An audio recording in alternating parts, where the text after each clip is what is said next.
Hello everyone, good morning all of you. स्वागत है आपका एक बार फिर से आपके अपनी ऑनलाइन क्लासेस संस्कार उच्च माध्यमिक पढ़ाओ की ऑनलाइन क्लासेस में। और मैं गुरु राकेश पेश हूं आपके सामने एक नई वीडियो के साथ।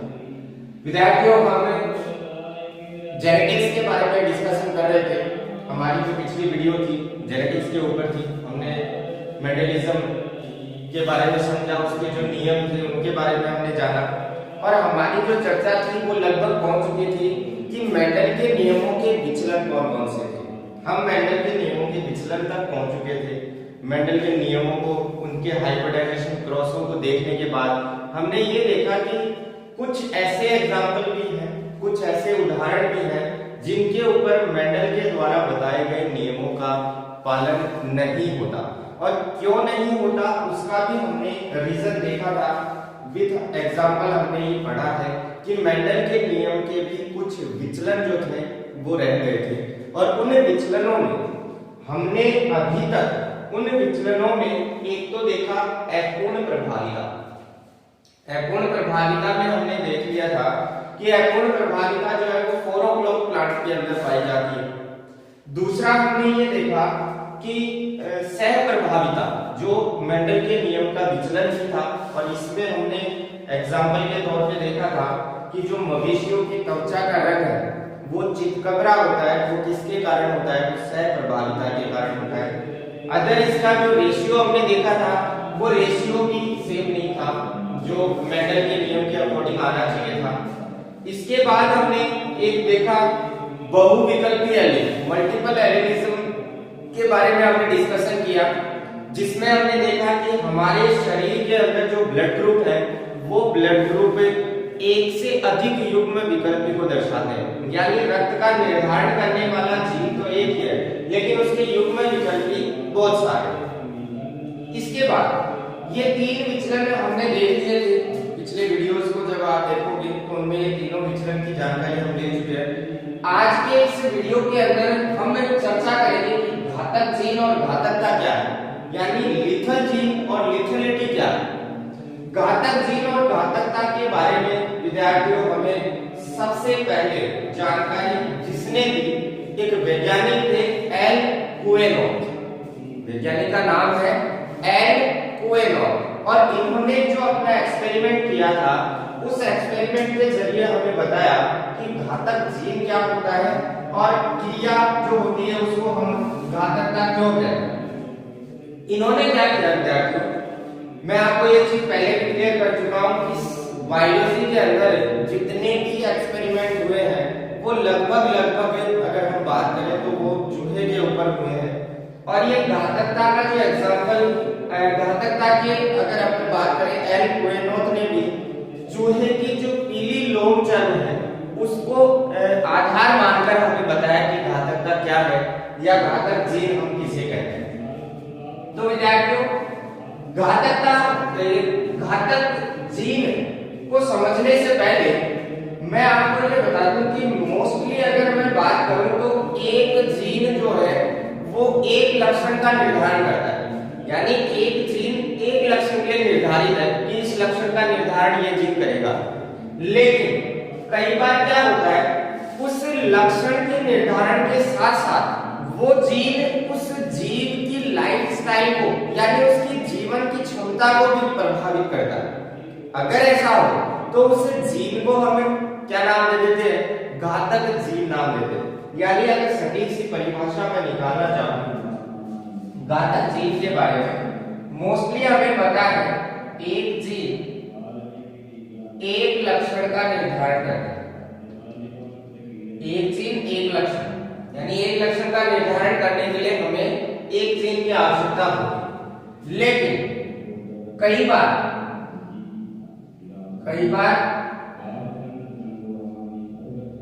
यह जीन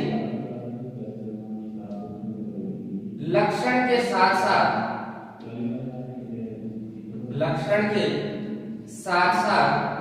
उस जीव की जीवन क्षमता को प्रभावित करता।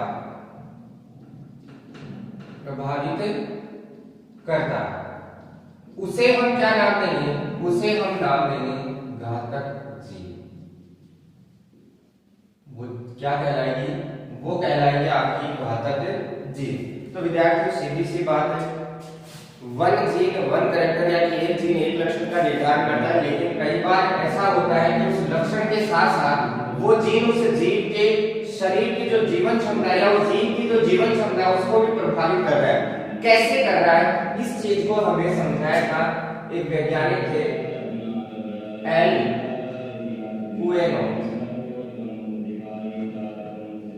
कुएनोव एक ऐसे वैज्ञानिक थे जिन्होंने चूहे की पीली लोमचर,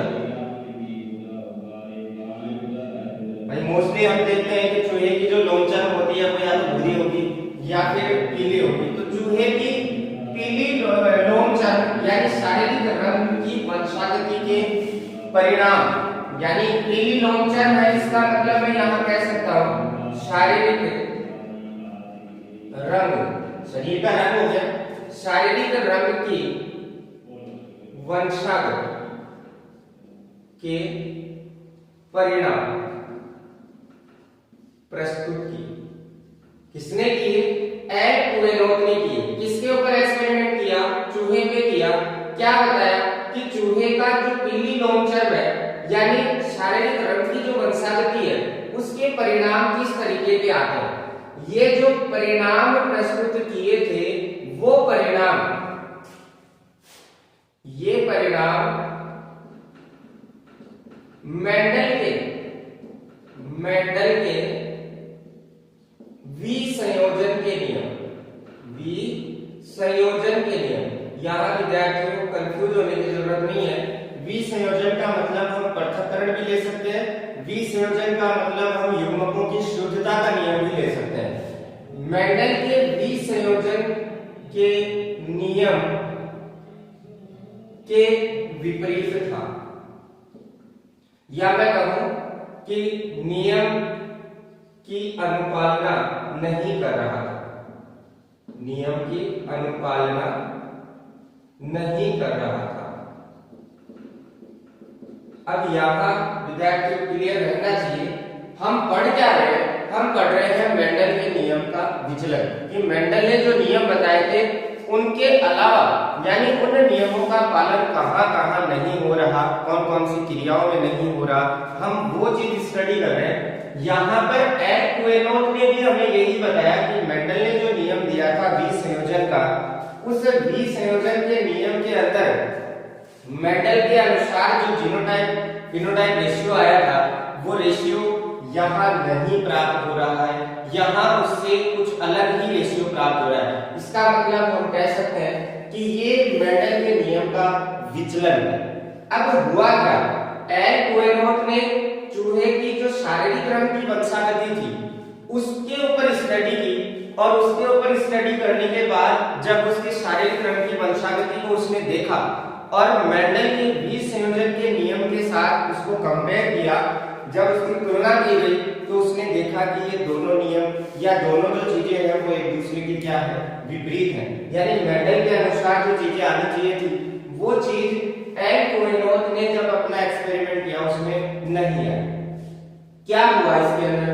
अगर हम इसको आरेखीय विधि से समझें कि मेंडल के जो विसंयोजन का नियम है वो और घातक जीन यानी एल कुएनोव ने जो अपने एक्सपेरिमेंट किए वो किस तरीके से एक दूसरे से भिन्न। तो अगर हम एल कुएनोव की बात करें तो चूहे में पीली लोमचर, यहां मैं थोड़ा सा इसको आरेखीय विधि से समझाने का प्रयास कर रहा हूं कि चूहे की पीली लोमचर ये किसके कारण थी? कैपिटल वाई के कारण। एल कुएनोव के अनुसार चूहे की जो शारीरिक रंग की वंशागति थी उसमें उसने बताया कि चूहे की त्वचा का या चूहे की पीली जो लोमचर होती है वो कौन से जीन के कारण है? वो कैपिटल वाई जीन के कारण है। और ये जो कैपिटल वाई जीन है, ये कैपिटल वाई जीन भूरी लोमचर जिसको डिनोट किया गया किससे? स्मॉल वाई से, भूरी लोमचर मेंडल के नियमों में हमने यही देखा था कि एक जो युग्म विकल्पी है वो दूसरे युग्म विकल्पी के ऊपर क्या रहेगा, प्रभावी, यानी एक प्रभावी होगा और एक अप्रभावी होगा। अगर यहाँ हम इसको समझना चाहते हैं तो हम इसको थोड़ी आगे की विधि से समझते हैं कि पीली लोमचन की अगर बात आए तो हम यहाँ करेक्टर ले लेते हैं, यानी जो जीन है वो ले लेते हैं कैपिटल वाई, और भूरी लोमचन की अगर बात है तो यहाँ हम लक्षण ले रहे हैं क्या, स्मॉल वाई। इसके बाद ये तो क्या आ गए हमारे पास, जनक आ गए। अब इनके मध्य जब हम क्रॉस करवाएंगे, क्रॉस करवाने के दौरान हमें पहले तो गैमेट बनाने पड़ेंगे। गैमेट बनाने के बाद ये क्या बन गए हमारे पास, गैमेट, यानी ये तो थे हमारे पास जनक। दैट प्रोसेस सेम है, थोड़ा सा दिमाग लगाना है, क्लियर हो जाएगी सारी चीजें। गैमेट बनने के बाद हम F1 जनरेशन प्राप्त करने के लिए क्या करते थे, F1 जनरेशन प्राप्त करने के लिए हम पहले इस गैमेट का क्रॉस आगे वाले दोनों गैमेट से करवाते थे, फिर इसका क्रॉस आगे वाले दोनों गैमेट से करवाते थे। वही प्रोसेस हमें यहाँ करनी है, पहले इसका क्रॉस इसके साथ करवाएं तो कैपिटल वाई स्मॉल वाई, फिर सेकंड इसका क्रॉस सेकंड युग्म के साथ करवाएं तो कैपिटल वाई स्मॉल वाई, फिर नेक्स्ट गैमेट का क्रॉस करवाना है तो इसका क्रॉस जब इसके साथ करवाएं तो कैपिटल वाई स्मॉल वाई, और जब इसका क्रॉस इसके साथ करवाएं तो कैपिटल वाई स्मॉल वाई। यहाँ आप देख सकते हैं कि जो संतति है वो पीली लोमचर्म वाली, यानी कैपिटल वाई जो जीन था वो स्मॉल वाई के ऊपर प्रभाव लिया, ऊपर लिख चुके हैं। चूहे की पीली लोमचर्म यानी कैपिटल वाई वाला जीन भूरी लोमचर्म यानी स्मॉल वाई के ऊपर क्या था, प्रभावी था। तो यहाँ capital Y small Y, capital Y small Y, capital small, ये आ गई आपके पास F1 जनरेशन। F1 जनरेशन आ गई हमारे पास। अब हमें क्या प्राप्त करनी है, हमें जनरेशन F2 प्राप्त करनी है, क्योंकि रेशियो तो हमें F2 जनरेशन का निकालना है। यहाँ हम क्या करेंगे, जब हम इनका क्रॉस करवाएं आपस के अंदर तो हम F2 जनरेशन में क्या प्राप्त करते हैं, क्योंकि विसंयोजन के नियम के अकॉर्डिंग जो रेशियो हमारे पास आना है, जो अनुपात हमारे पास आना है वो F2 जनरेशन का आना है। यहाँ हम क्रॉस करवा के देखते हैं F2 जनरेशन के लिए। अब हमें दो जनक लेने पड़ेंगे जो F1 जनरेशन से होंगे। जब इनका क्रॉस करवाया गया तो ये तो जनक हो गए। अब हमें क्या बनाना है, युग्मक बनाना है। तो युग्मक बनाने के दौरान हमें इनको अलग अलग करना है, इनको भी हम अलग अलग कर देंगे। ये क्या बन गए हमारे पास, युग्मक बन गए।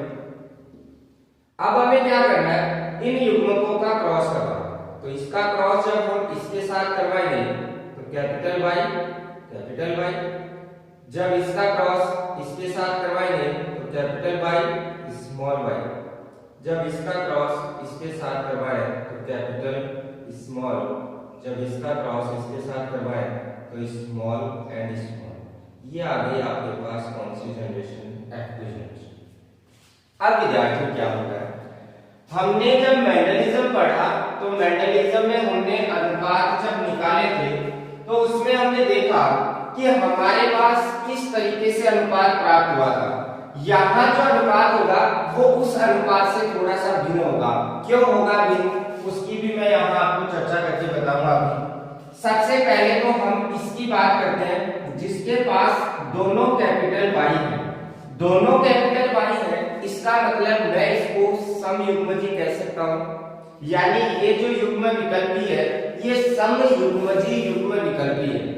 और एल कोहेनोथ ने ये चीज बताई, ये चीज क्लियर की कि अगर आपके पास समयुग्मजी युग्म विकल्पी प्राप्त होता है, ऐसे जीन अगर आपके पास प्राप्त होते हैं तो ये चूहा कभी भी जीवित नहीं रहेगा, ये चूहा मृत हो जाएगा।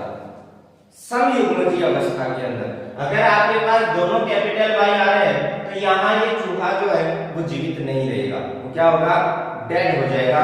इसके बाद अगर मैं इसकी बात करूं तो ये कौन सी लोमचर्म वाला होगा, पीली लोमचर्म वाला। ये कौन सी वाला होगा, पीली लोमचर्म वाला। और ये कौन सा होगा, भूरी लोमचर्म वाला होगा।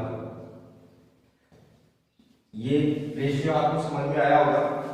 अब अगर इनका अनुपात में निकालता हूं तो आपके पास अनुपात क्या है, आपके पास दो चीजें हैं, पीला अनुपात भूरा, यानी लोम चर्म या तो पीली या फिर भूरी। अब आप देख लो कि आपके पास पीली लोम चर्म वाले कितने हैं? 2, और भूरी लोम चर्म वाले कितने हैं? 1।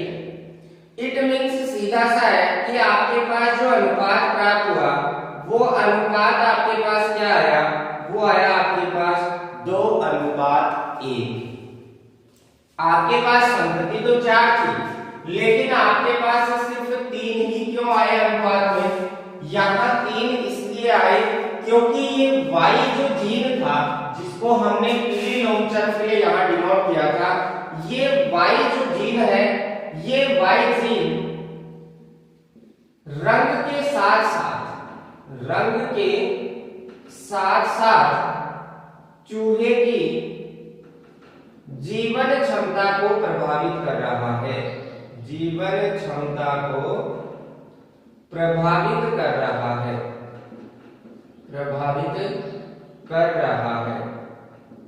और ये इस जीवन क्षमता को प्रभावित कर रहा है। इसीलिए यहाँ पर आप देख सकते हैं जब ये समयुग्मजीय अवस्था के अंदर आया तो ये चूहा जीवित नहीं रह सका, ये मृत हो गया। अगर यहाँ पर सिर्फ ये वायु रंग का निर्धारण करता तो ये चूहा जीवित रहता, लेकिन यहाँ पर ये वायु रंग के साथ साथ उसकी जीवन क्षमता को प्रभावित कर रहा है, इसीलिए ये चूहा सर्वाइव नहीं कर सका। ये चूहा यहाँ पे क्या हो गया? मृत हो गया। तो विद्यार्थियों, अगर आपके पास ऐसे जीन आपको कहीं प्राप्त हो तो उसे हम घातक जीन कह सकते हैं, और इस प्रकार की जो क्रिया है उस क्रिया को हम क्या कह सकते हैं? घातकता। यहाँ आपके पास अगर मैं बात करूं समयुग्मजीय अवस्था में कैपिटल Y प्राप्त हुआ है, इसका मतलब हम कह सकते हैं ये जीन क्या है? घातक जीन। ये जो जीन की अवस्था है ये क्या है? घातक जीन। और ये जो क्रिया है इस क्रिया को हम क्या नाम दे देंगे? घातकता नाम देंगे। तो विद्यार्थियों, ये घातक जीन और घातकता के बारे में बहुत ही सिंपल स्टेप में मैंने आपको समझाने का प्रयास किया है। एक बार रिवाइज कर देता हूं इसको। हमें मेंडल के नियम का विचलन पढ़ना था। मेंडल के नियम के विचलनों में हम कुछ विचलन पहले देख चुके थे। नेक्स्ट हमारा पॉइंट था आज का घातक जीन और घातकता, यानी लिथल जीन और लिथेलिटी। यहाँ आपको एक चीज और बता दूं कि ये जो घातक जीन है इसके ऊपर 1 नंबर का क्वेश्चन पुटअप हो सकता है। अगर 2 नंबर का क्वेश्चन आता है तो पूरा आपको इस तरीके से रेशियो निकाल के थोड़ा सा दिखाना पड़ेगा। अगर आपसे सिर्फ इतना सा पूछे कि घातक जीन क्या है, तो आपको वहां आपका आंसर एक लाइन में आंसर देना है। वे जीन जो रंग के निर्धारण के साथ साथ, यानी हमारे पास एग्जांपल क्या है? चूहे की लोमचर्म, और वो लोमचर्म का रंग जो है उसके निर्धारण के साथ साथ अगर उस जीव की जीवन क्षमता को प्रभावित करता है तो ऐसे जीन क्या कहलाएंगे? घातक जीन कहलाएंगे। और इस क्रिया को हम क्या नाम देंगे? घातकता नाम देंगे। यहाँ सारी चीजें मैं आपको क्लियर कर चुका हूँ।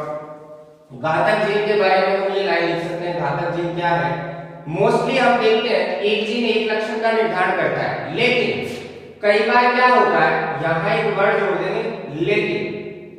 एक जीन एक लक्षण का निर्धारण करता है सामान्यतः, लेकिन कई बार यह जीन लक्षण के साथ साथ उस जीव की जीवन क्षमता को प्रभावित करता है। अगर जीवन क्षमता को प्रभावित करेगा तो रंग का निर्धारण तो वो करेगा, उसके साथ साथ वो उसकी लाइफ की जो क्रियाएं हैं उसके अंदर भी अपना इंटरफेयर करेगा, उसके अंदर भी अपना जो प्रभाव है वो दर्शाएगा। तो ऐसे जीन को हम क्या कहेंगे? घातक जीन। और इस संपूर्ण क्रिया को हम क्या कह देंगे? घातकता। अब इस घातक जीन के बारे में बताया किसने? साइंटिस्ट थे, वैज्ञानिक थे एल क्वेनोव, जिसने चूहे के ऊपर अपने एक्सपेरिमेंट किए, और चूहे पर भी किस चीज के ऊपर? चूहे की लोमचर्म के ऊपर, जो कि एक रंग है त्वचा का। पीली लोमचर्म के ऊपर उन्होंने प्रयोग किए, यानी शारीरिक रंग की वंशावृत्ति के परिणाम उन्होंने अपने रिजल्ट्स के अंदर रखे थे। एक्सपेरिमेंट में उन्होंने इस रंग की वंशावृत्ति के बारे में बताया था। ये परिणाम जो प्राप्त हुए थे एल क्वेनोव के एक्सपेरिमेंट में, ये परिणाम मेंडल के विसंयोजन के नियम के अनुपालना नहीं कर रहे थे। ये आपको ध्यान रखना है कि मेंडल का जो युग्मकों की शुद्धता का नियम था, विसंयोजन का या पृथक्करण का जो नियम था, ये उस नियम की अनुपालना नहीं कर रहा था। हुआ क्या, कैसे? यहां हमने देखा कि चूहे की पीली लोमचर के लिए उन्होंने जीन लिया Y, कैपिटल Y, भूरी लोमचर के लिए जीन लिया स्मॉल y।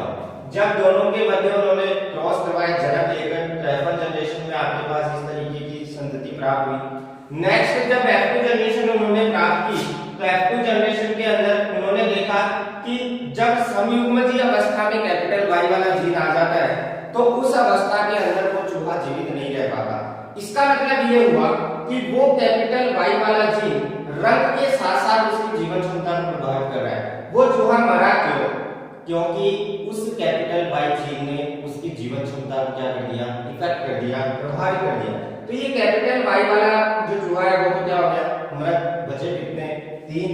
उनका रेशियो हमने देखा 2:1 हमारे पास उसका रेशियो आता है, जिनमें से 2 पीली लोमचर के थे और एक क्या था, भूरी लोमचर का था। तो विद्यार्थियों ये था घातक जीन और घातकता के बारे में। उम्मीद करता हूं कि आपको ये आसानी से समझ में आया होगा। फिर भी अगर कोई डाउट हो तो प्लीज कमेंट करके जरूर बता दें।